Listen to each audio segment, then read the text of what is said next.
श्री सीतारामचंद्र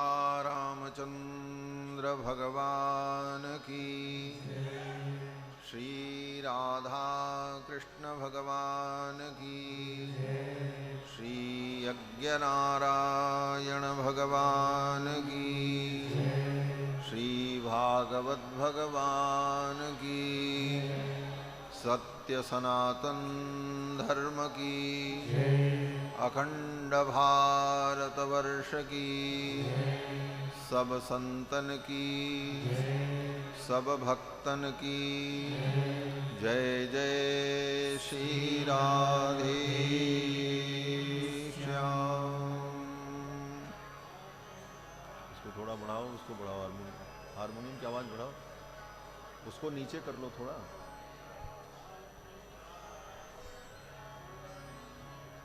हरि ओम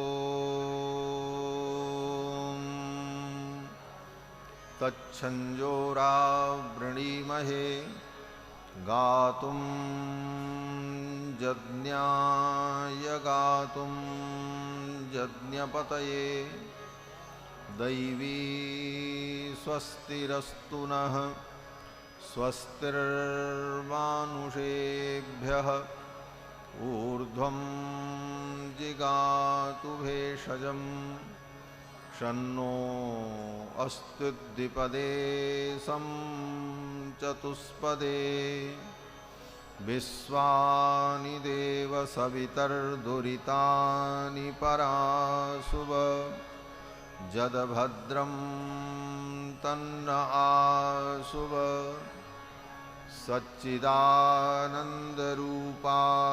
विश्वोत्पत्त्यादिहेतवे तापत्रयविनाशाय श्रीकृष्णाय वयं नुमः।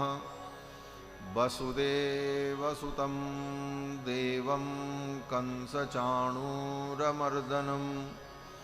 देवकी परमानन्दं कृष्णं वन्दे जगद्गुरुं। कृष्णाय वासुदेवाय हरये परमात्मने प्रणतक्लेशनाशाय गोविन्दाय नमो नमः। जन्माद्यस्य यतोऽन्वयादितरतश्चार्थेष्वभिज्ञस्वराट् तेने ब्रह्महृदाय आदिकवये मुह्यन्ति यत्सूरयः। तेजो वारिमृदां यथा विनिमयो यत्र त्रिसर्गो मृषा धाम्ना स्वेन सदा निरस्तकुहकं सत्यं परं धीमहि। निगमकल्पतरोर्गलितं फलं शुकमुखादमृतद्रवसंयुतं पिबत भागवतं रसमालयं मुहुरहो रसिका भुवि भावुकाः। यं प्रव्रजन्तमनुपेतमपेतकृत्यं द्वैपायनो विरहकातर आजुहाव पुत्रेति तन्मयतया तरवोऽभिनेदुस्तं सर्वभूतहृदयं मुनिमानतोऽस्मि। व्यासं वसिष्ठनप्तारं शक्तेः पौत्रमकल्मषं पराशरात्मजं वन्दे शुकतातं तपोनिधिं। व्यासाय विष्णुरूपाय व्यासरूपाय विष्णवे नमो वै ब्रह्मनिधये वासिष्ठाय नमो नमः। अचतुर्वदनो ब्रह्मा दिवाहुरपरो हरिः अभाललोचनः शम्भुर्भगवान् बादरायणः। यस्य स्मरणमात्रेण जन्मसंसारबन्धनात् विमुच्यते नमस्तस्मै विष्णवे प्रभविष्णवे। ऋक्यजुस्सामरूपाय वेदाहरणकर्मणे प्रणवोद्गीतवपुषे महास्वशिरसे नमः। लक्ष्मीनाथसमारम्भां नाथयामुनमध्यमाम् अस्मदाचार्यपर्यन्तां वन्दे गुरुपरम्पराम्। यो नित्यमच्युतपदाम्बुजयुग्मरुक्मव्यामोहतस्तदितराणि तृणाय मेने अस्मद्गुरोर्भगवतोऽस्य दयैकसिन्धो रामानुजस्य चरणौ शरणं प्रपद्ये। शाण्डिल्याह्वयवंशवारिदविधुं श्रीकोसलेशार्चकम् विश्वक्सेनयतीन्द्रदेशिकपदद्वन्द्वारविन्दाश्रितं स्वाचार्ये सुयतौ जगद्गुरुवरे श्रीरामनारायणे नित्यं सक्तमतिं जगद्गुरुवरं श्रीवासुदेवं भजे। अस्मद्गुरुभ्यो नमः। अस्मत्परमगुरुभ्यो नमः। अस्मत्सर्वगुरुभ्यो नमः। श्रीमते रामानुजाय नमः। श्रीपराङ्कुशपरकालयतिवरवरवरप्रतिवादिभीकरगुरुभ्यो नमः। श्रीजानकीकान्तस्मरणं श्रीराधाकान्तस्मरणं सन्तपूर्वाचार्या सहायाः सन्तपूर्वाचार्या सहायाः। बोलिए श्री सीतारामचंद्र भगवान की, श्री राधा कृष्ण भगवान की, श्री यज्ञनारायण भगवान की, श्री भागवत भगवान की, श्री शुकदेव भगवान की, श्री वेदव्यास भगवान की, सत्य सनातन धर्म की जय जय। श्री राधे श्याम।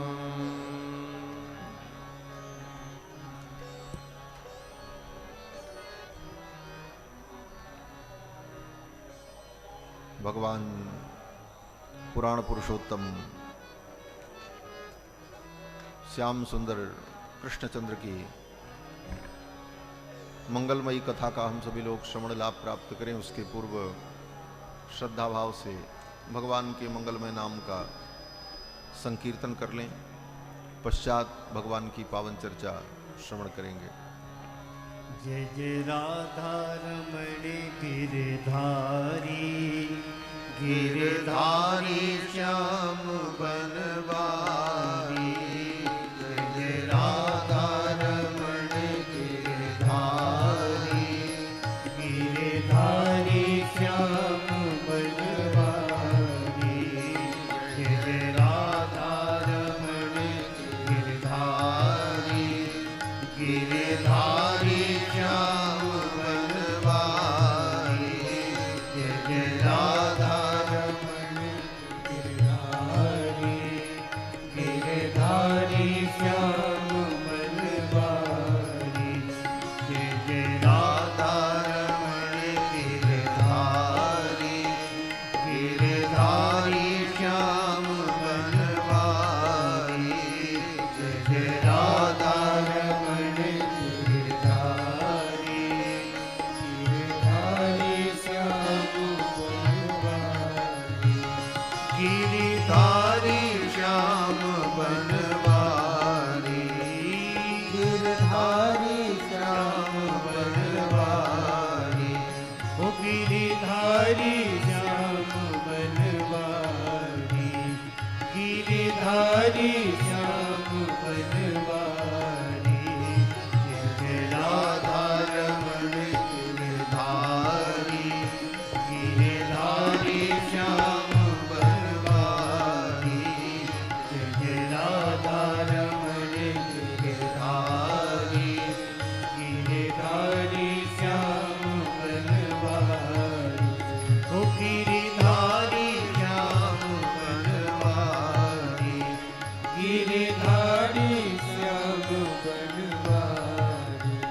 ओ गिरधारी श्याम बनवारी, गिरधारी श्याम बनवारी, जय जय राधा रमण गिरधारी, गिरधारी श्याम बनवारी, जय जय राधा रमण गिरधारी, गिरधारी श्याम बनवारी, ओ गिरधारी श्याम बनवारी, गिरधारी श्याम बनवारी, ओ गिरधारी श्याम बनवारी, गिरधारी श्याम बनवारी, जय जय राधा रमण गिरधारी, गिरधारी श्याम बनवारी,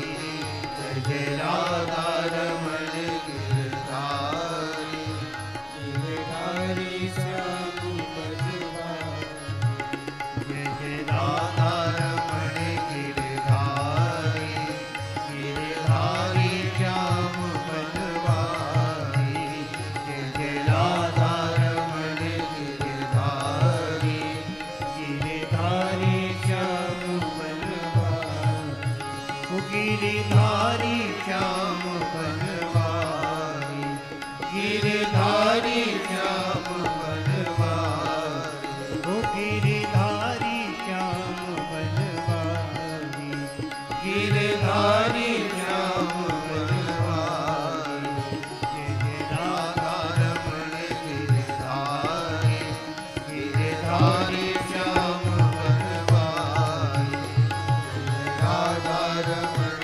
गिरधारी, गिरधारी श्याम बनवारी, जय जय राधा रमण गिरधारी, गिरधारी श्याम बनवारी, जय जय राधा रमण गिरधारी, गिरधारी श्याम बनवारी, ओ गिरधारी श्याम बनवारी, गिरधारी श्याम बनवारी, गिरधारी श्याम बनवारी, गिरधारी श्याम बनवारी, गिरधारी श्याम बनवारी, गिरधारी श्याम बनवारी, गिरधारी श्याम बनवारी, गिरधारी श्याम बनवारी,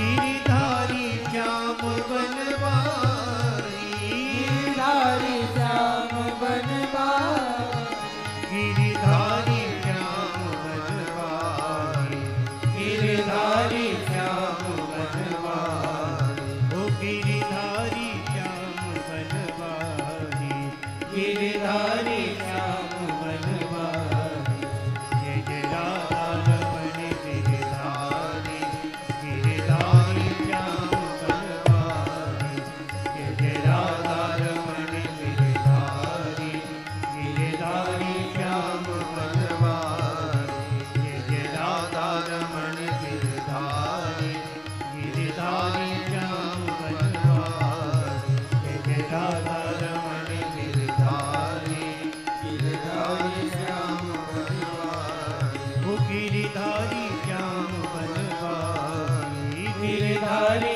श्याम बनवारी, गिरधारी श्याम बनवारी, गिरधारी श्याम बनवारी, जय जय राधा रमण गिरधारी, गिरधारी श्याम बनवारी, जय जय राधा रमण गिरधारी, गिरधारी श्याम बनवारी, जय जय राधा रमण गिरधारी, गिरधारी श्याम बनवारी, जय जय राधा रमण गिरधारी, गिरधारी श्याम बनवारी, जय जय राधा रमण गिरधारी, गिरधारी श्याम बनवारी, जय जय राधा रमण गिरधारी, गिरधारी श्याम बनवारी, जय जय राधा रमण गिरधारी, गिरधारी श्याम बनवारी,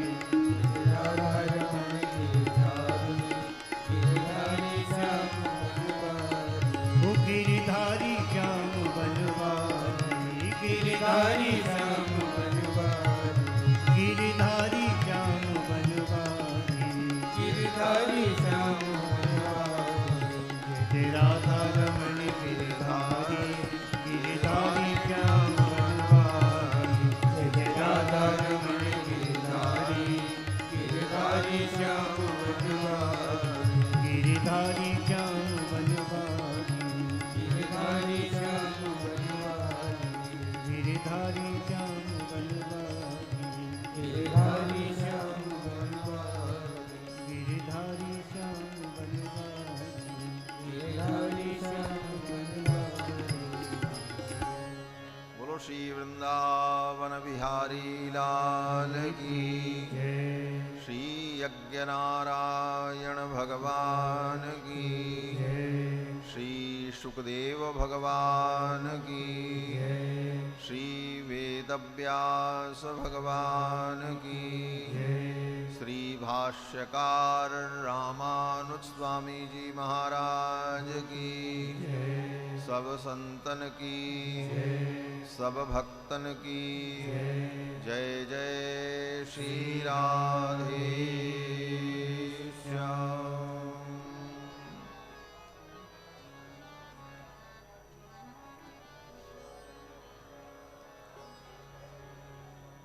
परमाध्यक्ष अनंत कोटि ब्रह्मांड नायक सर्वेश्वरेश्वर पुराण पुरुषोत्तम श्याम सुंदर भगवान श्री कृष्णचंद्र,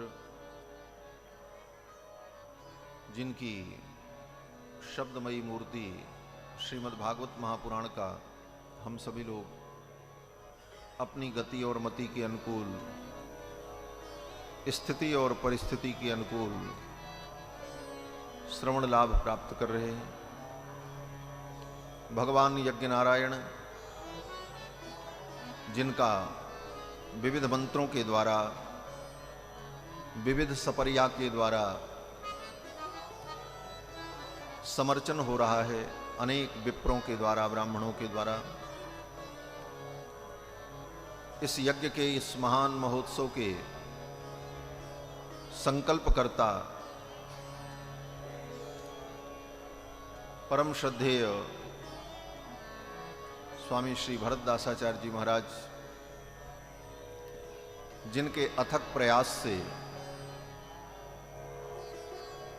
कम करो, जिनके अथक प्रयास से, जिनके सत्य संकल्प से पूरे भारतवर्ष में 107 यज्ञ पूर्ण हुआ और 108वां यज्ञ पूर्णता को प्राप्त होने जा रहा है।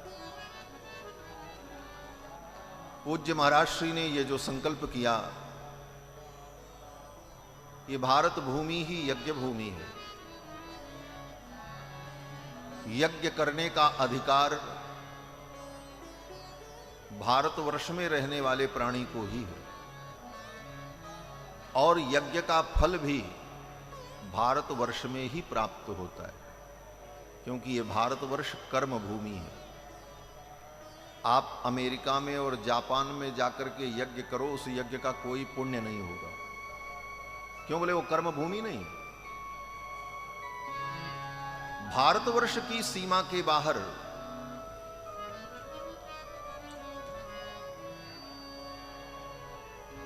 जो भूमि है वो भोग भूमि है, वो कर्म भूमि नहीं है।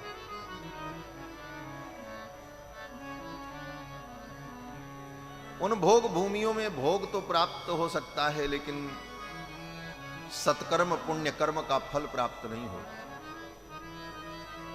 तपस्या, यज्ञ, इन सारे सत्कर्मों का फल भारत भूमि में प्राप्त होता है, क्योंकि ये कर्म भूमि है। ऐसी पवित्र भारत भूमि में पूज्य महाराज श्री ने 108 यज्ञ करने का संकल्प किया और विविध प्रांतों में घूम घूम कर लोगों को प्रेरित करके यज्ञ कराया। इसका एक ही उद्देश्य लोगों का कल्याण हो। महाराज श्री को क्या करना है? वो तो महात्मा है। महात्मा तो कुछ न करें, उनका कल्याण होगा। भगवान का स्मरण करें, इतना ही पर्याप्त है। लेकिन लोक मंगल की कामना से भारतवर्ष के विभिन्न प्रांतों में उन्होंने 107 यज्ञ संपन्न किया और 108वां यज्ञ श्री लक्ष्मी नारायण महायज्ञ कल पूर्णता को प्राप्त होगा। और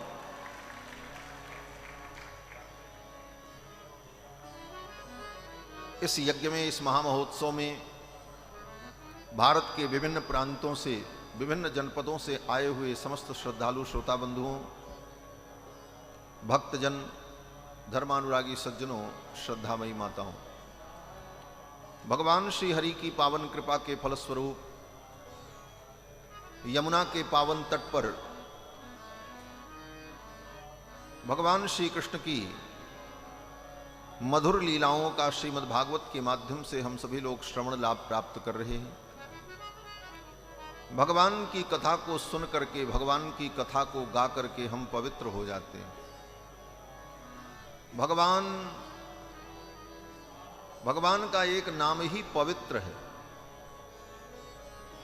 और पवित्र क्या कहें, पवित्र के अंदर जो पवित्रता नाम का धर्म है,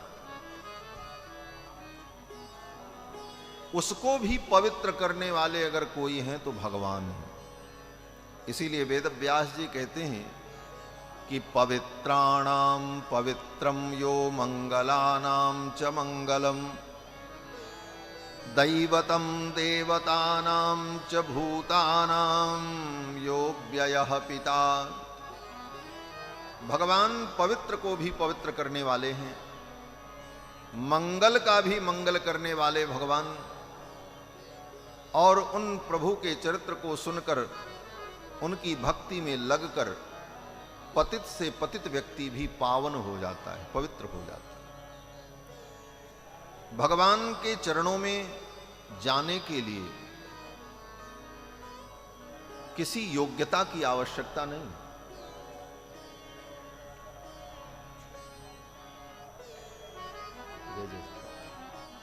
श्री सीतारामचंद्र भगवान की जय।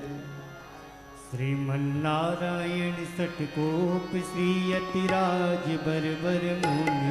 श्रीमन्नारायण षटकोप श्री यतिराज बरबर मुनि। श्रीमन्नारायण षटकोप श्री यतिराज बरबर मुनि। श्रीमन्नारायण षटकोप श्री यतिराज बरबर मुनि। यतिराज बरबर मुनि। श्री फणिराज बरबर मुनि। श्री यतिराज बरबर मुनि। श्री फणिराज बरबर मुनि। श्री यतिराज बरबर मुनि। श्री फणिराज बरबर मुनि। श्री यतिराज बरबर मुनि। श्री फणिराज बरबर मुनि। श्रीमन्नारायण षटकोप श्री यतिराज बरबर मुनि। श्रीमन्नारायण षटकोप श्री यतिराज बरबर मुनि। श्रीमन्नारायण षटकोप श्री यतिराज बरबर मुनि। श्रीमन्नारायण षटकोप श्री यतिराज बरबर मुनि। श्रीमन्नारायण षटकोप श्री यतिराज बरबर मुनि। श्री यतिराज बरबर मुनि। श्री फणिराज बरबर मुनि। श्री यतिराज बरबर मुनि। श्री फणिराज बरबर मुनि। श्री यतिराज बरबर मुनि। श्री फणिराज बरबर मुनि। श्री यतिराज बरबर मुनि। श्री फणिराज बरबर मुनि। नारायण षटकोप श्री यतिराज बरबर मुनि। श्रीमन्नारायण षटकोप श्री यतिराज बरबर मुनि। श्रीमन्नारायण षटकोप श्री यतिराज बरबर मुनि। श्रीमन्नारायण षटकोप श्री यतिराज बरबर मुनि। श्रीमन्नारायण षटकोप श्री यतिराज बरबर मुनि। श्रीमन्नारायण षटकोप श्री यतिराज बरबर मुनि। श्री यतिराज बरबर मुनि। श्री यतिराज बरबर मुनि। श्री फणिराज बरबर मुनि। श्री फणिराज बरबर मुनि। बोलो श्री कृष्णचंद्र भगवान की जय। भगवान श्री हरि की महती कृपा के फलस्वरूप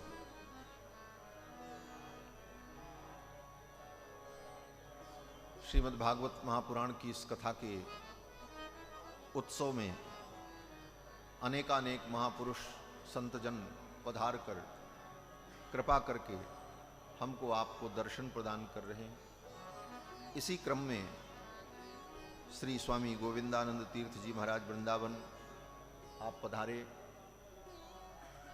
आपका अभिनंदन स्वागत। संतों का दर्शन ही जीव को पवित्र करने वाला है।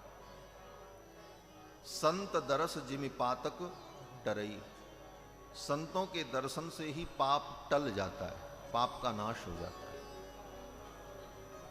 बंधुओं, मैं निवेदन कर रहा था कि भगवान की शरण में जाने के लिए किसी योग्यता की आवश्यकता नहीं। दुनिया में सभी कार्यों के लिए योग्यता की आवश्यकता होती है। ये बड़ी गंभीर बात है, आचार्यों का चिंतन है। एक चपरासी बनने के लिए भी कम से कम 8 पास की डिग्री चाहिए, लेकिन भगवान की शरण में जाने के लिए किसी योग्यता की आवश्यकता है। हमारे आचार्य कहते हैं कि यथावस्थित प्रकारेण अधिकारी भवति। यथावस्थित प्रकारेण, आप जैसे हो, जो हो, जितना हो, जितनी बुद्धि है, ज्ञान है, जो कुछ है, आप उसी रूप में भगवान के शरण में जाने के अधिकारी हैं। उसके लिए अलग से किसी योग्यता को प्राप्त करने की आवश्यकता नहीं। भगवान की शरण में जाने के लिए किसी योग्यता की आवश्यकता नहीं। अगर दूसरे शब्दों में कहा जाए तो भगवान की शरण में जाने का तो वही अधिकारी है जो सर्वथा साधन शून्य हो गया। साधन शून्यता यही भगवान के शरण में जाने की सबसे बड़ी योग्यता मान ली जाती है। लेकिन इसके साथ साथ हम अभिमान रहित हो। हम बहुत बड़े पापी हैं, कोई बात नहीं, भगवान की शरण में जाएंगे, ठाकुर स्वीकार कर ले। भगवान कहते हैं तुमने बड़ा से बड़ा पाप किया है, लेकिन मेरी शरण में आओ, चिंता मत करो। छोटा मोटा पाप नहीं, ब्रह्म हत्या, ब्रह्म हत्या सबसे बड़ा पाप है। हमारे यहां सनातन धर्म में जितने पापों का वर्णन है, उन पापों के अलग अलग प्रकार हैं, सब एक बराबर नहीं है। जो सबसे बड़ा पाप होता है उसको महापाप कहते हैं। महापाप से नीचे जो है वो पाप, उसके नीचे उपपाप, फिर उसके नीचे अपात्रीकरण, फिर उसके नीचे मलिनीकरण, फिर उसके नीचे जाति भ्रंश। ये सब पापों की अलग अलग स्थिति है। तो महापाप, पाप, उपपाप, अपात्रीकरण, मलिनीकरण, जाति भ्रंश, इन सभी पापों में सबसे बड़ा पाप जो है वो महापाप है। और महापाप 5 प्रकार के होते हैं। पहला महापाप ब्रह्म हत्या, ब्राह्मण की हत्या करना, ये महापाप। दूसरा महापाप सुरापानम, ब्रह्म हत्या, सुरापानम। दूसरा महापाप है शराब पीना। शराब पीना महापाप है। आजकल लोग पार्टी में, उत्सव में जैसे चाय और कोको कोला पिया जाता है, समझते ये भी वैसे ही है, पी लो। लेकिन बंधुओं, मैं व्यासपीठ से कह रहा हूं, शास्त्र सम्मत कह रहा हूं, गौ हत्या से बड़ा पाप शराब पीना है। और इतना ही नहीं, गौ मांस खाने से भी बड़ा पाप है शराब पीना। महापाप की कोटि में इसकी गणना की गई। शराब पीने वाला व्यक्ति गौ मांस खाने से भी बड़ा पाप कर रहा है। और ये मैं इसलिए कह रहा हूं कि आजकल ये सामान्य सी बात हो गई है लोगों के लिए। तो सुरापान ये दूसरा महापाप। और तीसरा महापाप स्वर्णस्तेय, स्वर्ण की चोरी करना। खाने पीने की वस्तु चुरा ले व्यक्ति, कोई ऐसी वस्तु, ऐसे तो किसी भी वस्तु की चोरी नहीं करनी चाहिए, लेकिन चोरी में स्वर्ण की चोरी ये महापाप है। स्वर्ण की चोरी करने वाला व्यक्ति महापातकी, मरने के बाद नरकगामी होता है। और नरक में यातना भोगने के बाद जब संसार में पैदा होता है तो कुनखी होता है, उसके नख गल जाते हैं, कुष्ठ रोग होता है। कर्म विपाक में इसका वर्णन किया कि स्वर्णस्तेयी कुनखी, जो स्वर्ण की चोरी करता है वो जब फिर संसार में पैदा होता है तो उसके नख गल जाते हैं, कुष्ठ रोग हो जाता है। यही पहचान है कि उसने ब्रह्म महापाप किया था, स्वर्णस्तेय किया था। तो स्वर्ण की चोरी करना ये तीसरा महापाप। और चौथा महापाप है गुरुवांगना गमन। गुरु की पत्नी, आचार्य की पत्नी, मामा की पत्नी, चाचा की पत्नी, श्रेष्ठ जन जो पूज्य जन हैं उनकी पत्नी के साथ दुर्व्यवहार, व्यभिचार, ये चौथा महापाप है, गुरुवांगना गमन। और पांचवा महापाप है इन पापों को करने वाले व्यक्ति के साथ जो उठता है, बैठता है, खाता है, उनका अनुमोदन करता है, उनके साथ रहता है, वह भी उसी कोटि का पापी होता है। आप शराब नहीं पीते, लेकिन शराब पीने वाले से अगर आपकी दोस्ती है और उसके साथ उठना बैठना है तो आप भी महापातकी हैं। तत्संगी पंचैते पातकी जनाः।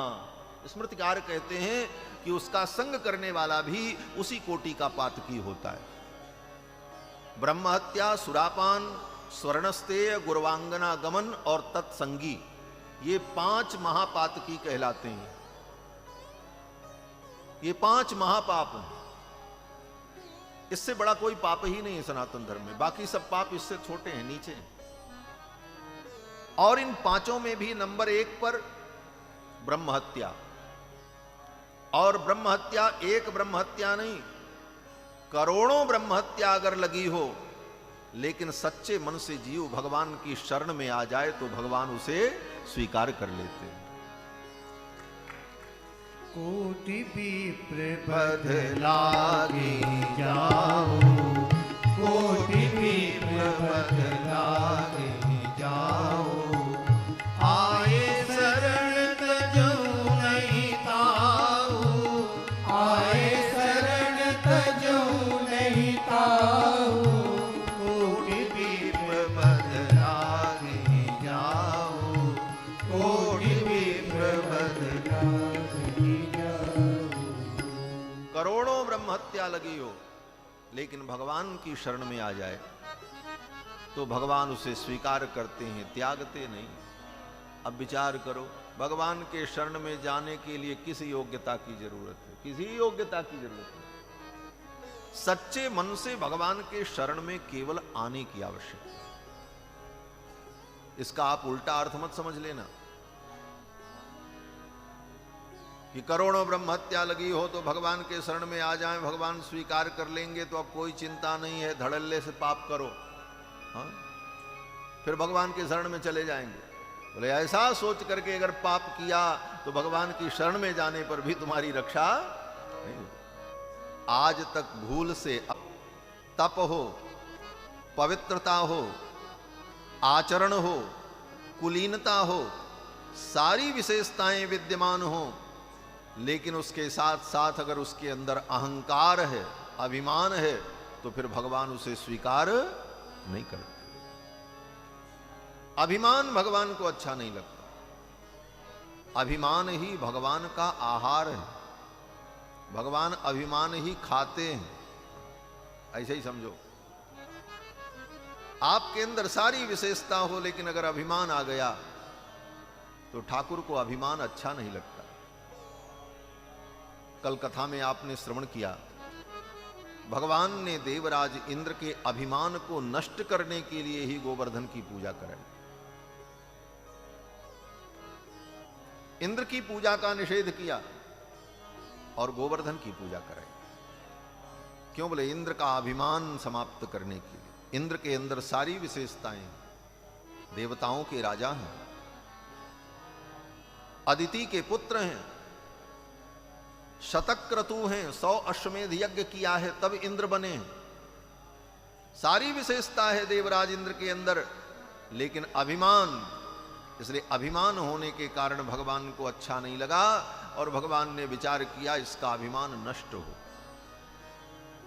श्री सुखदेव भगवान कहते हैं कि कालात्मना भगवता शक्रदर्पम जिघांसता।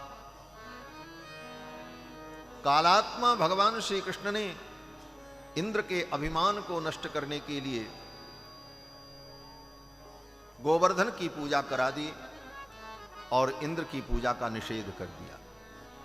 ब्रजवासियों ने बड़े धूमधाम से गिरिराज गोवर्धन की पूजा की।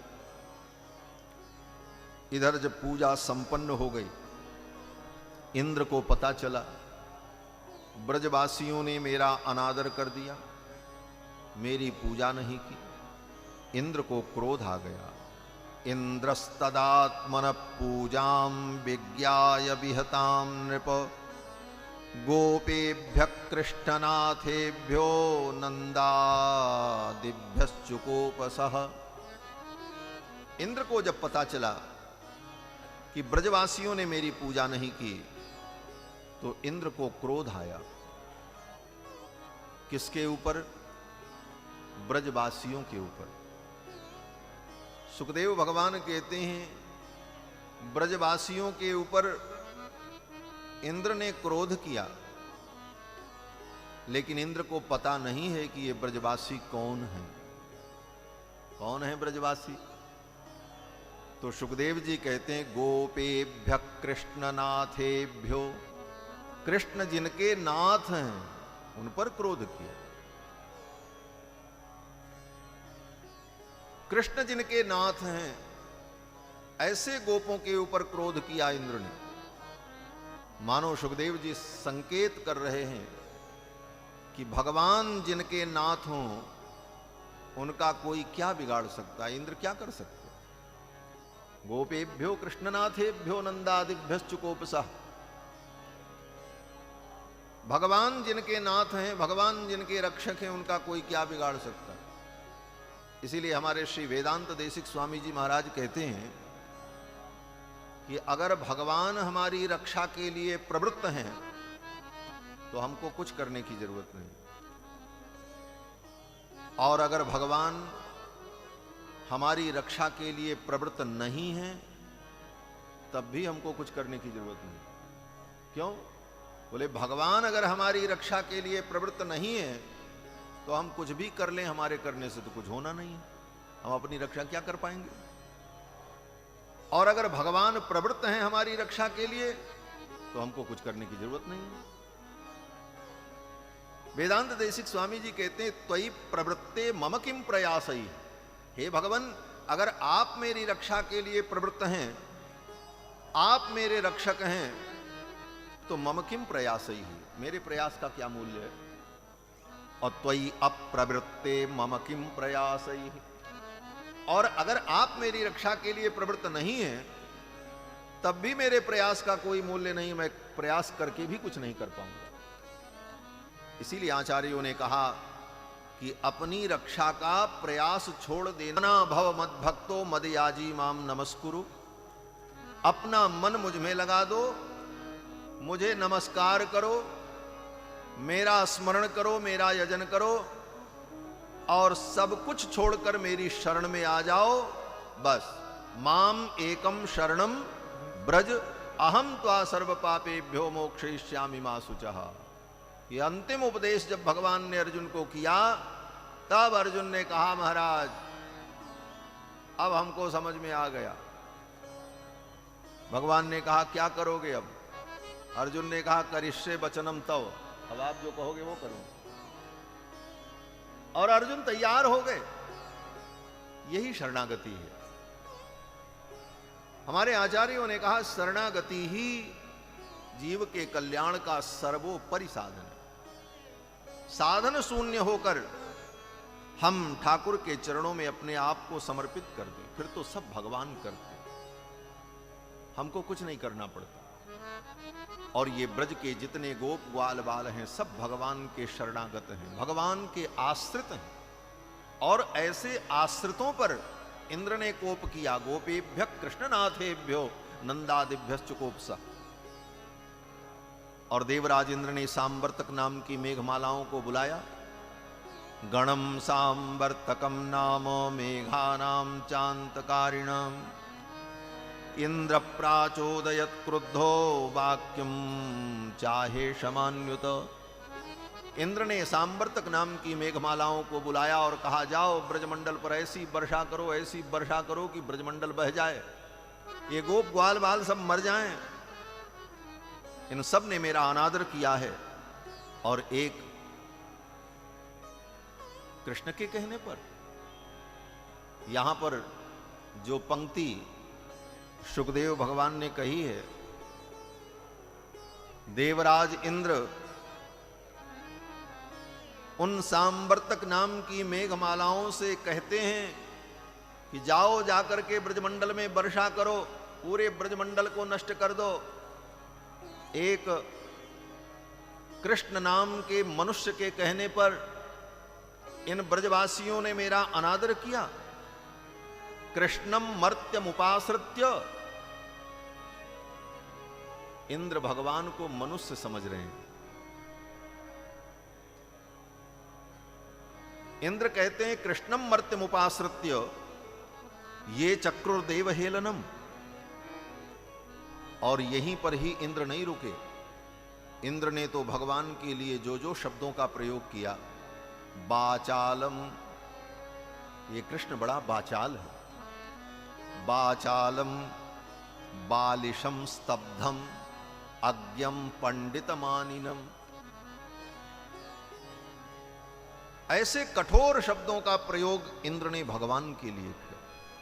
ये कृष्ण बड़ा बाचाल है, बहुत बोलता है। बालिशम, इसे बुद्धि नहीं है, स्तब्ध है, अज्ञम, अज्ञानी है, पंडित मानिनम, अपने को बड़ा बुद्धिमान समझता है। कृष्णम मर्त्यमुपाश्रित्य, ऐसे कृष्ण का आश्रय लेकर, उस कृष्ण के भरोसे होकर, उसके भरोसे पर, उसके कहने पर इन ब्रजवासियों ने मेरा अनादर किया। कृष्णम मर्त्यम उपाश्रित्य, उपाश्रित्य का अर्थ यही हुआ उपसमीपे गत्वा, भगवान के समीप जाकर उनके आश्रित होकर, उपाश्रित्य।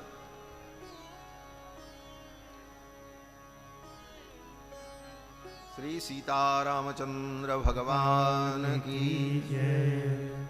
परम श्रद्धेय अनंत श्री विभूषित जानकी भवन पीठाधीश्वर श्री रामदास जी महाराज कृपा करके पधारे। आपका स्वागत, अभिनंदन। श्रीमन्नारायण नारायण नारायण, श्रीमन्नारायण नारायण नारायण, श्रीमन्नारायण नारायण नारायण, श्रीमन्नारायण नारायण नारायण, श्रीमन्नारायण नारायण नारायण, श्रीमन्नारायण नारायण नारायण, भजमन्नारायण नारायण नारायण, भजमन्नारायण नारायण नारायण, सीताराम राम राम सीताराम राम राम, सीताराम राम राम सीताराम राम राम,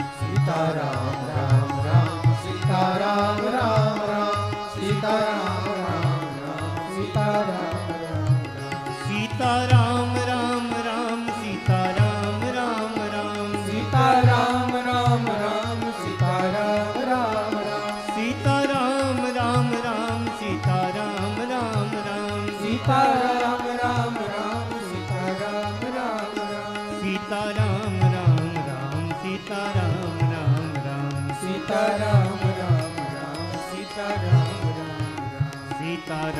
राम राम सीता राम राम राम सीता राम राम राम सीता राम राम राम सीता राम राम राम सीता राम राम राम सीता राम राम राम सीता राम राम राम सीता राम राम राम सीता राम राम राम सीता राम राम राम सीता राम राम राम सीता राम राम राम सीता राम राम राम सीता राम राम राम सीता राम राम श्री सीतारामचंद्र भगवान की जय। देवराज इंद्र ने सांवर्तक नाम की मेघमालाओं को आदेश दिया। देवराज इंद्र ने कहा चल करके वर्षा करो, और जब ब्रजवासी सब डूबने लग जाएंगे, मरने लग जाएंगे, उनका घर, उनके घोष नष्ट हो जाएंगे, तो पीछे से मैं आऊंगा अपने ऐरावत पर बैठ करके, और तब मैं देखूंगा। इन सब ने मेरा अनादर किया। देवराज इंद्र की आज्ञा मान करके सांवर्तक नाम की मेघमालाएं आईं।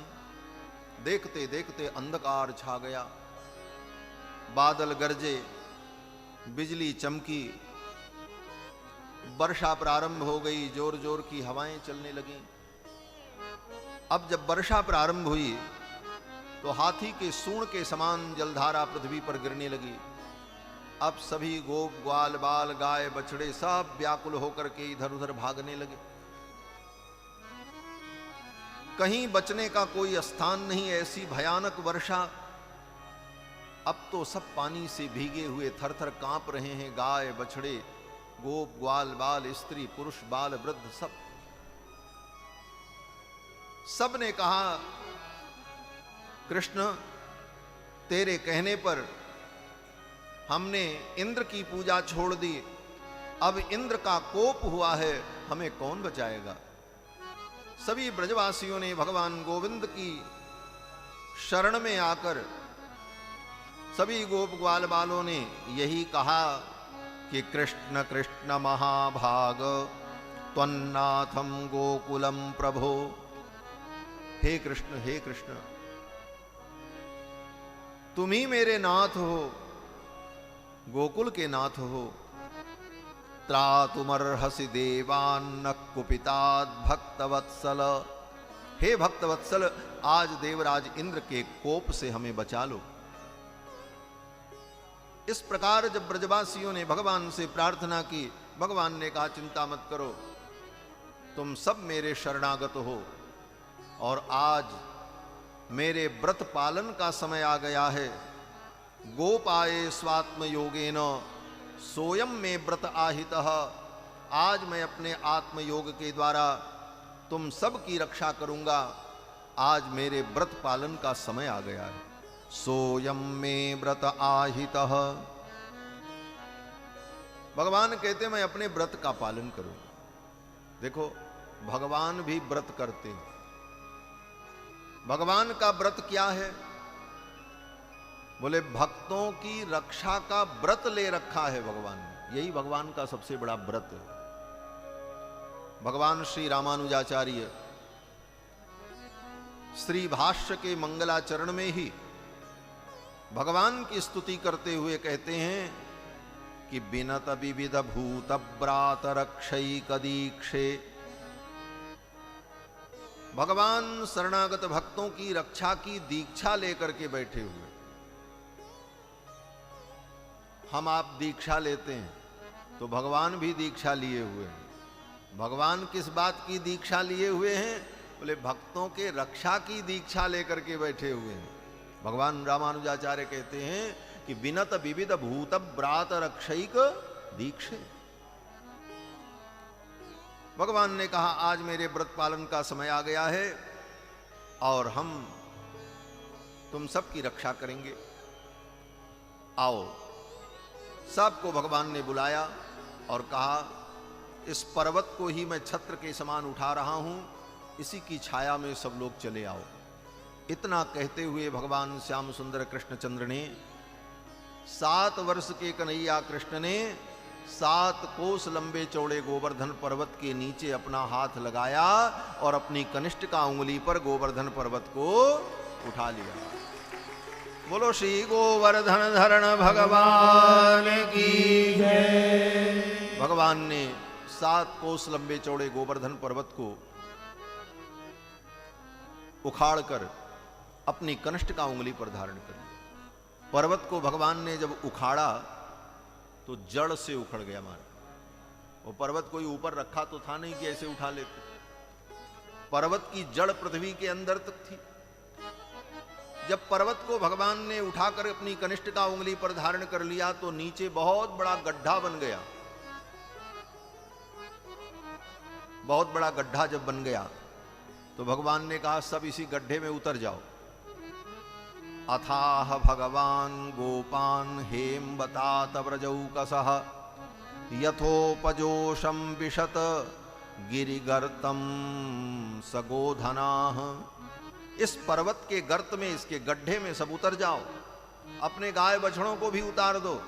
अब तो सभी गोप ग्वाल बाल धम धम उस गड्ढे में कूद गए, गाय बछड़ों को भी उतार दिया और कन्हैया कृष्ण 7 कोस लंबे चौड़े गोवर्धन पर्वत को अपनी कनिष्ठ का उंगली पर धारण किए हुए। मैया यशोदा ने देखा। मैया यशोदा ने गोप ग्वाल बालों से कहा, भैया सबरे मिल करके मेरे लाला का सहयोग करो। इतने बड़े पर्वत को मेरे कन्हैया ने अकेले उठा रखा है। मेरे लाला की कलाई बड़ी कोमल है, कहीं इस पर्वत के भार से मेरे लाला की कलाई मुरक न जाए। मैया ने जब कहा तो सभी गोप ग्वाल बालों ने भी अपने लाठी डंडे उस पर्वत में टिका दिए। महाराज नख पर गिरवर लीनो धार कन्हैया मेरो बारो। नख पर गिरवर लीनो धार कन्हैया मेरो बारो। नख पर गिरवर लीनो धार कन्हैया मेरो बारो। नख पर गिरवर लीनो धार कन्हैया मेरो बारो। कन्हैया मेरो बारो। कन्हैया मेरो बारो। कन्हैया मेरो बारो। कन्हैया मेरो बारो। नख पर गिरवर लीनो धार कन्हैया मेरो बारो। नख पर गिरवर लीनो धार कन्हैया मेरो बारो। यो कहे यशोदा मैया लिख जोर लगाओ मेरे भैया। यो कहे यशोदा मैया लिख जोर लगाओ मेरे भैया। यो कहे यशोदा मैया लिख जोर लगाओ मेरे भैया। यो कहे यशोदा मैया लिख जोर लगाओ मेरे भैया। हो गिरिवर में, गिरिवर में, हो गिरिवर में बोझे अपार कन्हैया मेरो बारो। गिरिवर में बोझे अपार कन्हैया मेरो बारो। नख पर गिरवर लीनो धार कन्हैया मेरो बारो। नख पर गिरवर लीनो धार कन्हैया मेरो बारो। जय हो।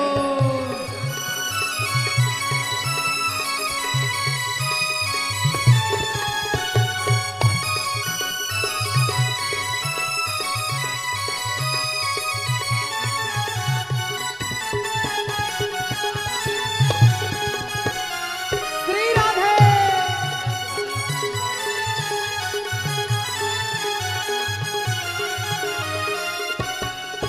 लाला की नरम कलैया कहीं मुरक न जाए कि भैया।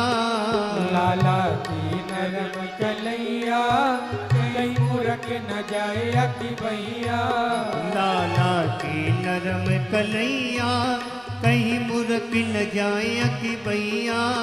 लाला की नरम कलैया कहीं मूर्ख न जाए कि भैया कैसे झेले किलो भार कन्हैया मेरो बारो कैसे झेले किलो भार कन्हैया मेरो बारो नक पर गिरवर लीलो धार कन्हैया मेरो बारो नख पर गिरवन लीलो धार कन्हैया मेरो बारो। जय हो।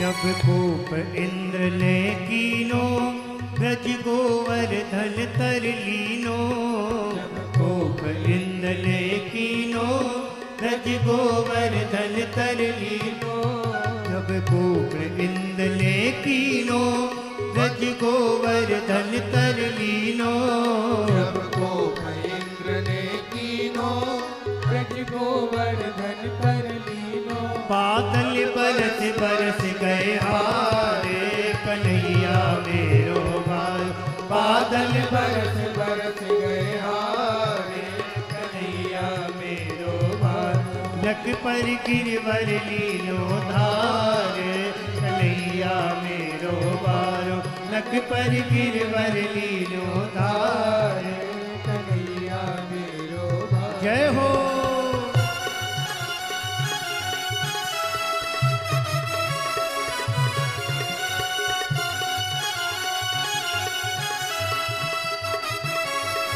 श्री राधे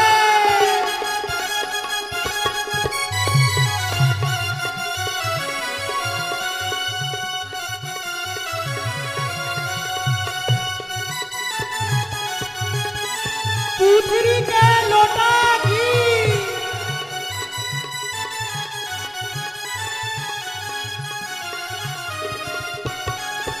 यो कहे पूछली बारो लठिया को दियो सहारो यो कहे पूछली बारो लठिया को दियो सहारो यो कहे पूछली बारो लठिया को दियो सहारो यो कहे पूछली बारो लठिया को दियो सहारो वे मन भजले कृष्ण मुरारे कन्हैया मेरो बार वे मन भजले कृष्ण मुरारे कन्हैया मेरो बारो नक पर गिरवर लीलो धारे कन्हैया मेरो बारो नख पर गिरवर लीलो धार कन्हैया मेरो बारो ओ कन्हैया मेरो बारो कन्हैया मेरो बारो कन्हैया मेरो बारो कन्हैया मेरो बारो नक पर गिरवर लीलो धारे कन्हैया मेरो बारो नक पर गिरवर लीलो धारे कन्हैया मेरो बारो नक पर गिरवर लीलो धारे कन्हैया मेरो बारो नक पर गिरवर लीलो धारे कन्हैया मेरो बारो ओ कन्हैया मेरो बारो हाँ कन्हैया मेरो बारो हाँ कन्हैया मेरो बारो ओ कन्हैया मेरो बारो। बोलो श्री बाल कृष्ण लाल की जय श्री गोवर्धन धरण भगवान की श्री गोवर्धन महाराज की जय जय श्री राधे श्याम। आज इस कथा सत्र में ब्रजभूमि कल्याण परिषद के राष्ट्रीय अध्यक्ष पंडित श्री बिहारी लाल वशिष्ठ जी कृपा करके पधारे। आपका स्वागत, अभिनंदन। और उन्हीं के साथ वृंदावन के वासी महामहोपाध्याय भागवत भ्रमर विश्वविख्यात श्रद्धेय आचार्य श्री बद्रीश जी महाराज, आपका आगमन हुआ।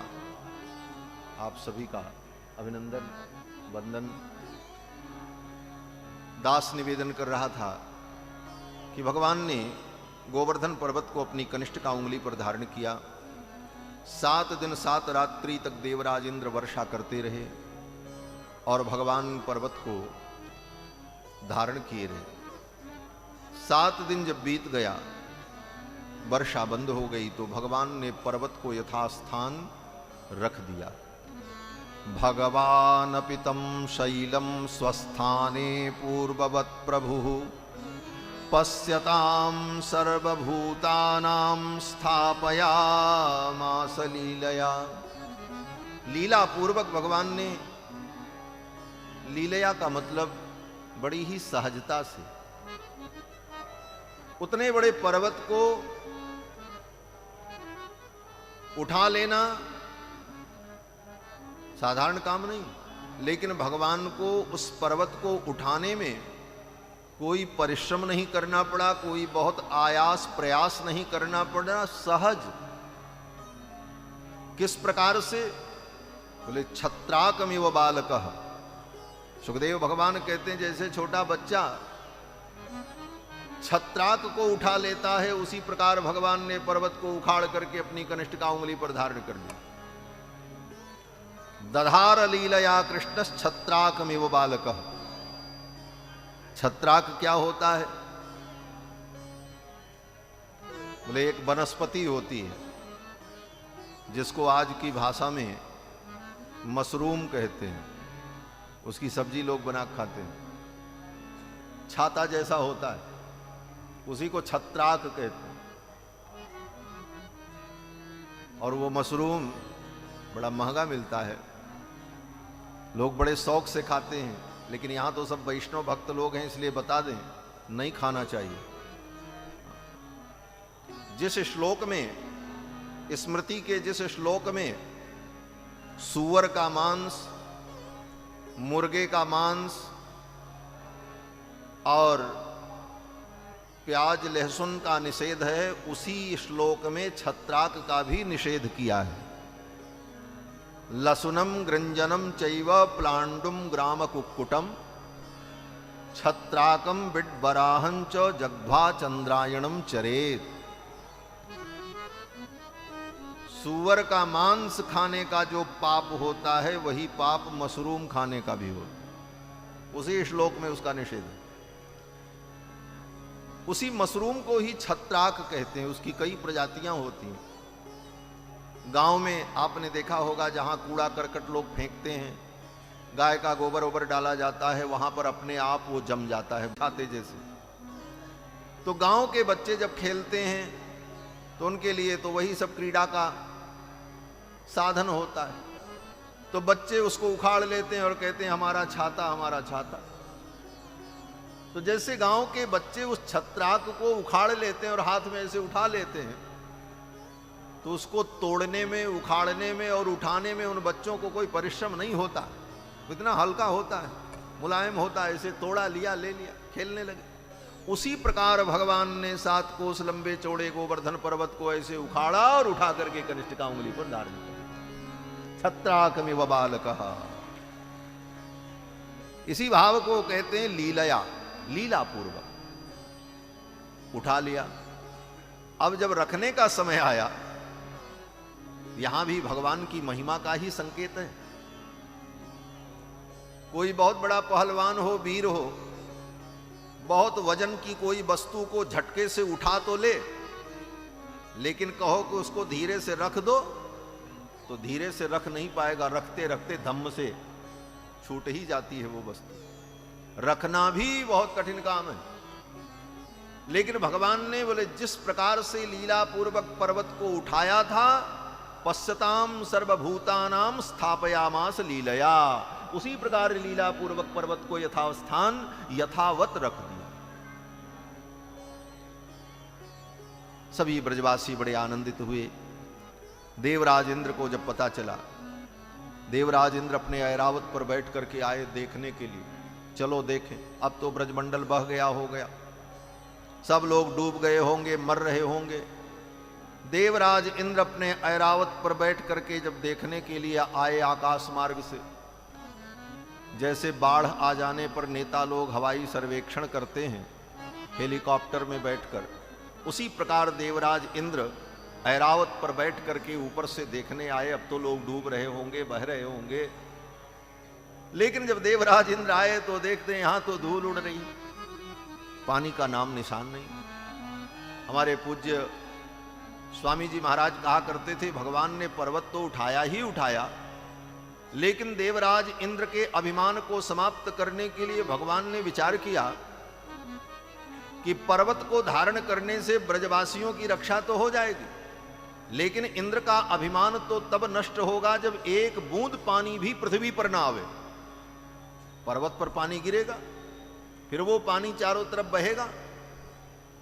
इंद्र का अभिमान तो तब नष्ट होगा जब एक बूंद पानी नीचे ना आवे। तो भगवान ने क्या किया?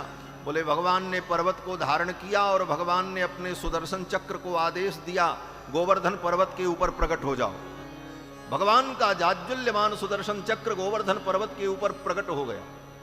सुदर्शन चक्र की ज्वाला बड़ी विलक्षण महाराज। सुदर्शन चक्र की ज्वाला कैसी है? हमारे आचार्य वर्णन करते हैं, स्फुरत सहस्त्रार शिखाति तीव्रम सुदर्शनम भास्कर कोटि तुल्यम। सुदर्शन चक्र के एक एक अरे में, उसका नाम सहस्रार है, 1000 अरे हैं उसमें, और एक अरे में कितना तेज है? कहते हैं स्फुरत सहस्त्रार शिखाति तीव्रम सुदर्शनम भास्कर कोटि तुल्यम। करोड़ों सूर्य के अंदर जितनी ऊष्मा है, उतनी ऊष्मा, उतना तेज भगवान के सुदर्शन चक्र के एक अरे में है। और ऐसे ऐसे कितने अरे हैं? बोले 1000 अरे। भगवान का जाज्वल्यमान सुदर्शन चक्र पर्वत के ऊपर प्रकट हो गया। ऊपर से वर्षा का जल जब आता तो सुदर्शन के तेज से सूख कर बाष्प बनकर के ऊपर ही उड़ जाता, एक बूंद पानी नीचे नहीं आता। सुदर्शन ने सांप को अवशोषित कर लिया। जो इधर उधर का पानी बह करके आ रहा था, वो पानी बह बह करके उसी गड्ढे में जा रहा था, जिस गड्ढे में सब नीचे बैठे थे। गिरिगर्तम सगोधना, गाय बछड़ों को लेकर के सब गिरिगर्त में आ गए थे, गोपाल वाले। अब जब उसमें पानी आने लगा तो सखाओं ने कहा, कन्हैया तेने ऊपर के पानी से तो बचा लिया, लेकिन अब तो लगता है जल समाधि लग जाएगी, इसी में डूब जाएंगे गड्ढे में, यहां तो निकलने की भी जगह। भगवान ने कहा अच्छा।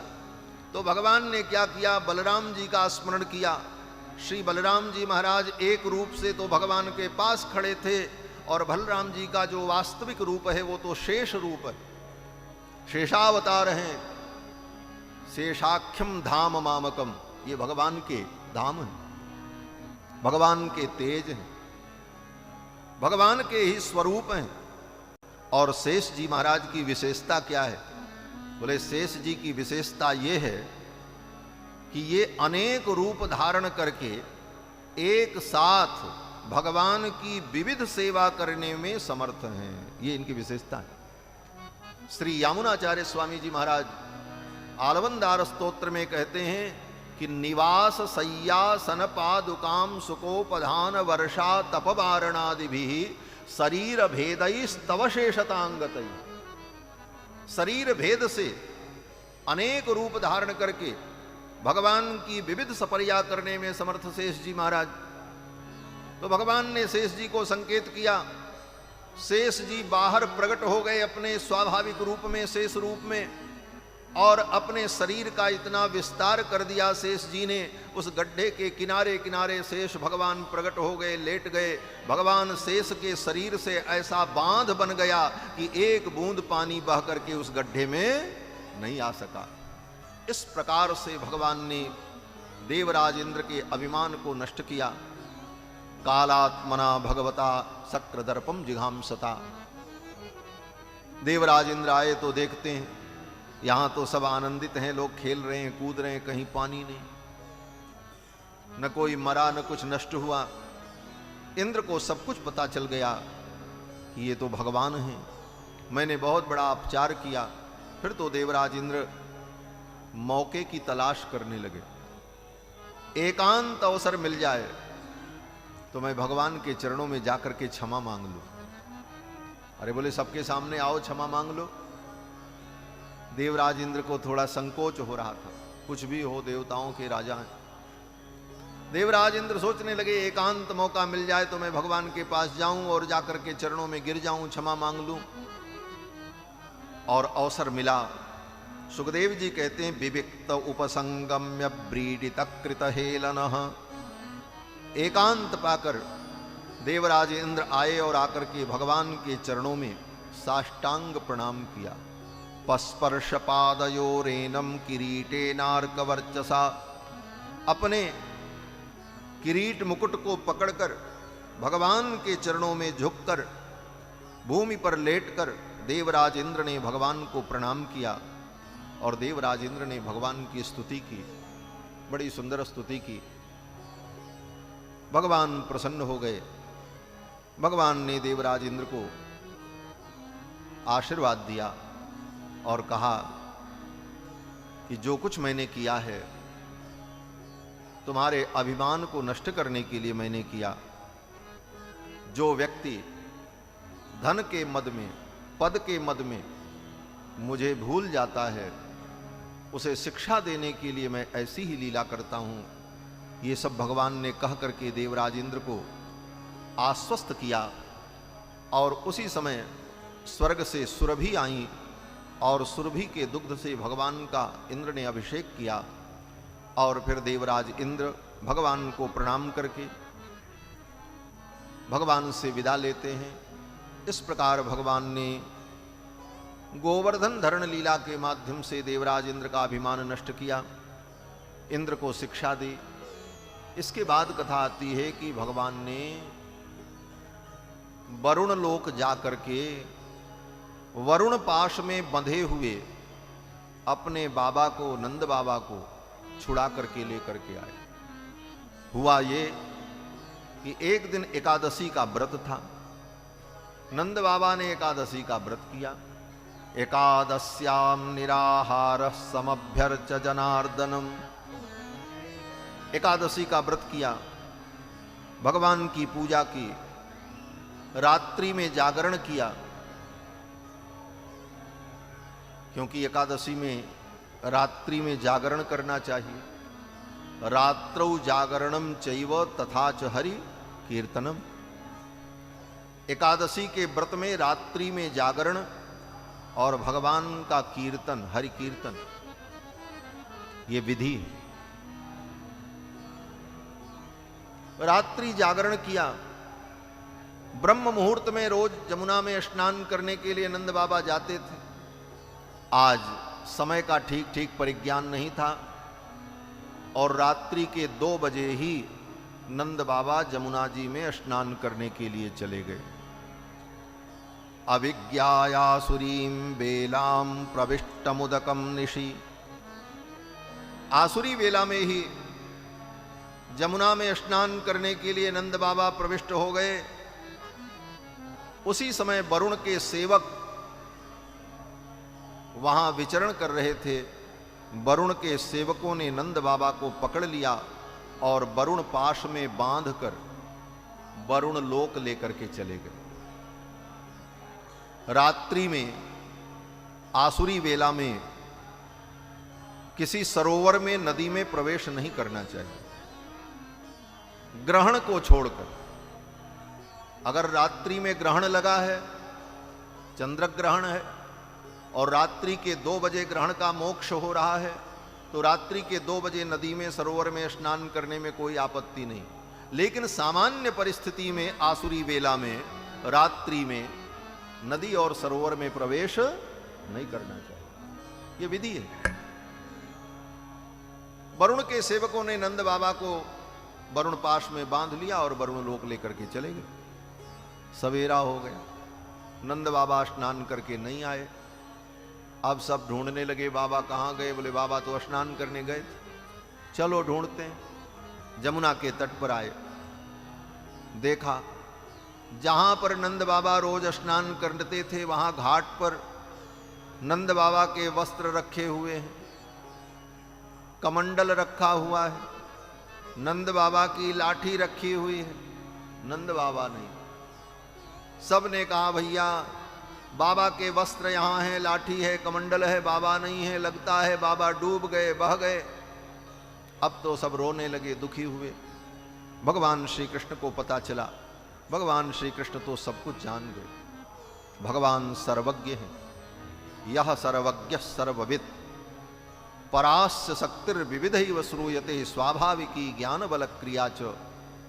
श्रुति कहती है भगवान सर्वज्ञ और सर्वविद, उन्हें तो सब कुछ पता।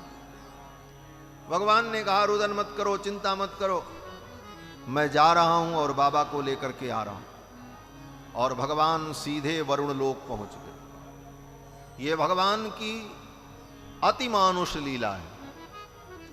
अतिमानुष लीला का मतलब जो मनुष्य के बस की बात नहीं। कोई मनुष्य धरती का प्राणी सशरीर वरुण लोक चला जाए, ये कहां संभव है?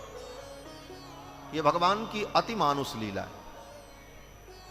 भगवान सीधे वरुण लोक पहुंचे और भगवान जब वरुण लोक पहुंचे, वरुण देवता ने भगवान को देखा। वरुण देवता पहचान गए, दौड़ करके आकर के भगवान को साष्टांग प्रणाम किया। नमस्तुभ्यं भगवते ब्रह्मणे परमात्मने न यत्र श्रूयते माया लोक सृष्टि विकल्पना।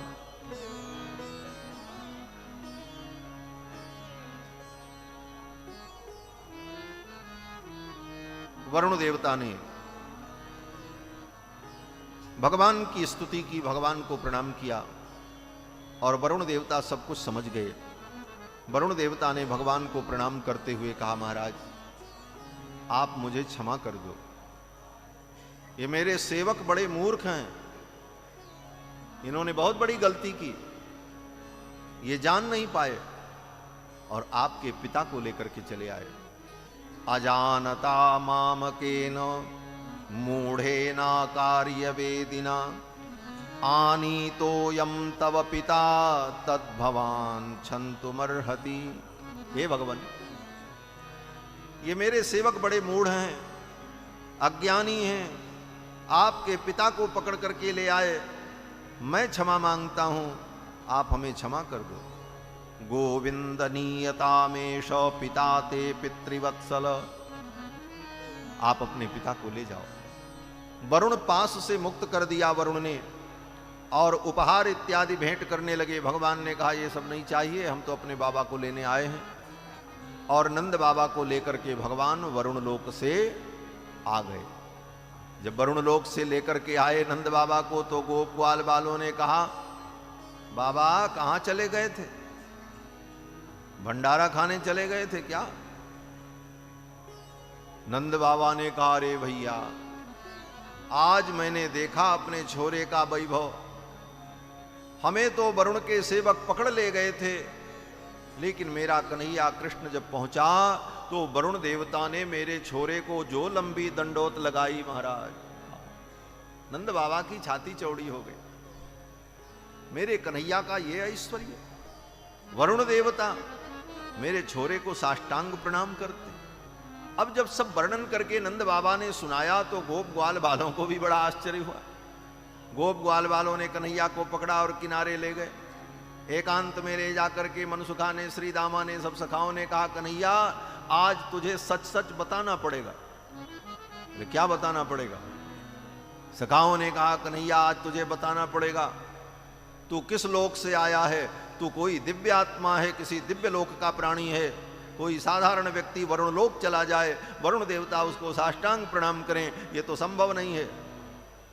तू मेरे बीच में खेलता है, कूदता है, गोपकुल में तूने जन्म लिया है, लेकिन तू साधारण नहीं है, तू किसी दिव्य लोक से आया।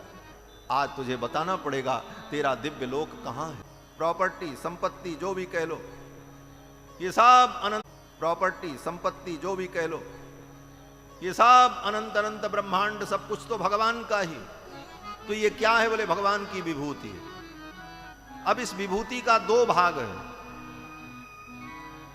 एक का नाम है त्रिपाद विभूति और एक का नाम है एक पाद विभूति। त्रिपाद विभूति और एक पाद विभूति, इसका मतलब बोले भगवान का जितना वैभव है, जो कुछ है, अनंत अनंत ब्रह्मांड सब कुछ, अनंत अनंत लोक, उसमें जो 3 हिस्सा है, 3 पाद, 75%, उसमें तो भगवान का अपना धाम है।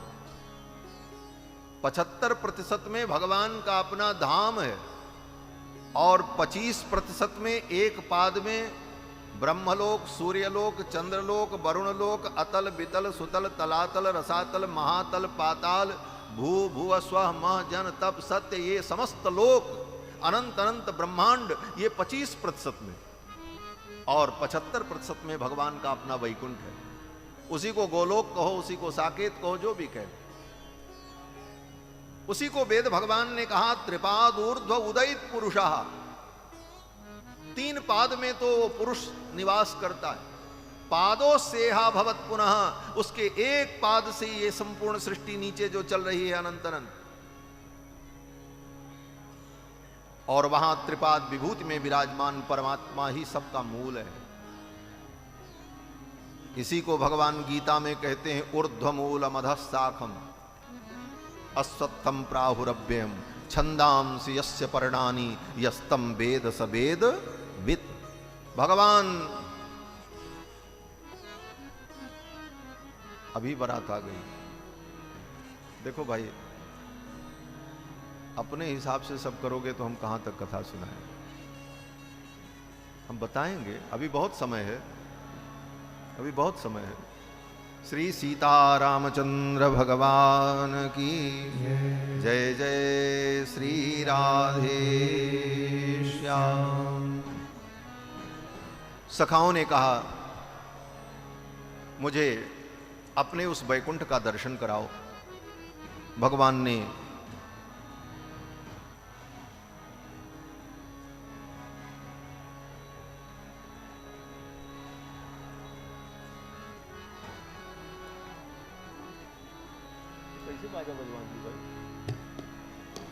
सीताराम राम राम सीताराम राम बाजा बजाते हुए सीताराम राम राम सीताराम सीताराम राम राम सीताराम राम राम सीताराम राम राम सीताराम राम सीताराम राम राम सीताराम राम राम सीताराम राम राम सीताराम राम राम सीताराम राम राम सीताराम राम राम सीताराम राम राम सीताराम राम राम सीताराम राम राम। आप सभी कृपया बैठे रहें, व्यवस्था बनाए रखें। कथा चालू है, आपसे निवेदन।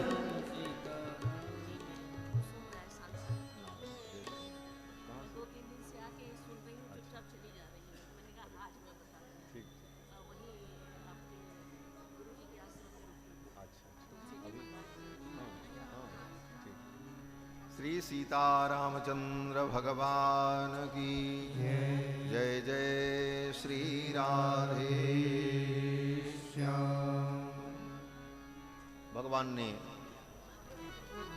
ब्रजवासियों को जब बताया त्रिपादूर्ध्वोदयित पुरुष पादो से हा भवत पुनः, 3 पाद में भगवान का निज धाम, एक पाद में लीला विभूति। इसी को आचार्यों ने दूसरे तरह से भी कहा, भगवान का जो निज धाम है वो त्रिपाद विभूति, और ये अनंत अनंत सृष्टि जो है ये लीला विभूति, उभय विभूति। इसीलिए भगवान को विभूति द्वय नायक कहा जाता है। उभय विभूति के भगवान नायक हैं। इसीलिए आपने यहां वृंदावन की भूमि में देखा होगा कि जब भगवान की सवारी निकलती है रंगनाथ भगवान की रंग मंदिर में, कभी देखा होगा, तो रंगनाथ भगवान की जब सवारी निकलती है तो भगवान के ऊपर 2 छत्र एक साथ लगाया जाता है। एक छत्र इधर से, दूसरा छत्र उसके ऊपर, एक नीचे, 2 छत्र एक साथ भगवान को लगाया जाता है, तब भगवान शोभा यात्रा में निकलते हैं। वो छत्र क्या है? बोले 2 छत्र लगाने की आवश्यकता क्या है, एक ही छत्र भगवान पर लगे सीधे सीधे। कहते हैं वो 2 छत्र यही प्रतीक है कि भगवान उभय विभूति नायक हैं, दोनों विभूतियों के भगवान स्वामी, इसलिए 2 छत्र लगा करके भगवान की शोभा यात्रा होती है। बंधुओं, भगवान ने उन ब्रजवासियों को अपने वैकुंठ का दिव्य दर्शन करा दिया। अपने संकल्प मात्र से एक ही क्षण में वैकुंठ का दर्शन करा कर उन ब्रजवासियों को पुनः ब्रज में अनुभव करा दिया। ये सब कथा सुखदेव भगवान ने राजा परीक्षित को सुनाई है। अब मैं भी केवल आपको विषय सूची बता करके पूरा करने की कोशिश कर रहा हूं, क्योंकि परिस्थिति कुछ अपने ढंग की है, इसलिए उसी ढंग में हमको भी ढल जाना चाहिए। श्री सीतारामचंद्र भगवान की। इसके बाद श्री सुखदेव भगवान ने राजा परीक्षित को भगवान की रासलीला का वर्णन करके सुनाया। 5 अध्याय में श्री सुखदेव भगवान ने राजा परीक्षित को भगवान की रासलीला का वर्णन करके सुनाया। रासलीला भगवान की काम विजय लीला है। इस लीला के माध्यम से भगवान ने कामदेव के अभिमान को नष्ट किया। शरद पूर्णिमा की रात्रि में बंसी बट पर, यही वो बंसी बट है जहां पर हम लोग रह रहे हैं, गोपेश्वर महादेव के बगल में वंशी बट, ये पूरा क्षेत्र ही वंशी बट है। और यहीं पर भगवान ने जमुना पुलिन में रास लीला की। शरद पूर्णिमा की रात्रि में भगवान ने लीला का संकल्प किया और अपने अधरों पर वंशी को रखा और वंशी बजाई। ऐसी स्वर लहरी छेड़ी कि वंशी की ध्वनि को सुन करके गोपांगनाएं अपने घर के सारे कार्य को छोड़ करके अर्धरात्रि में दौड़ पड़ी। सुखदेव जी कहते हैं कि निशम्य गीतम तदनंग वर्धनम ब्रज स्त्रिय कृष्ण गृहीत मानसा आजग्मुरन्योन्यमलक्षितोद्यमाः सयत्र कांतो जवलोल कुंडला। भगवान के वंशी निनाद को सुन करके गोपांगनाएं अपने घर के कार्य को छोड़ करके दौड़ पड़े। रात्रि के 12 बजे। और देखो, भगवान जब वंशी बजाते तो पशु पक्षी, नर नारी, बालक वृद्ध सभी भगवान की वंशी को सुनते। लेकिन रासलीला के लिए भगवान ने जब गोपियों को बुलाने के लिए बंशी बजाई बंसी बट पर, तो आज जो बंसी बजी रात्रि के 12 बजे, उस बंसी की विशेषता ये थी कि बंसी की ध्वनि को केवल गोपियों ने सुना और किसी ने नहीं सुना। किसने सुना? बोले गोपियों ने। उन गोपियों की सास ने नहीं सुना, उनके पति ने नहीं सुना। सुखदेव जी कहते हैं निशम्य गीतम तदनंग वर्धनम ब्रज स्त्रिय कृष्ण गृहीत मानसा। जिन गोपांगनाओं के मन को, चित्त को गोविंद ने चुरा लिया था, कृष्ण ग्रह गृहीतात्मा जो गोपांगनाएं थीं, जिनके हृदय में भगवान के प्रति प्रियतम का भाव था, उन्हीं गोपांगनाओं को भगवान की वंशी की ध्वनि सुनाई पड़ी और वंशी की ध्वनि सुनते ही वो दौड़ पड़ी। अरे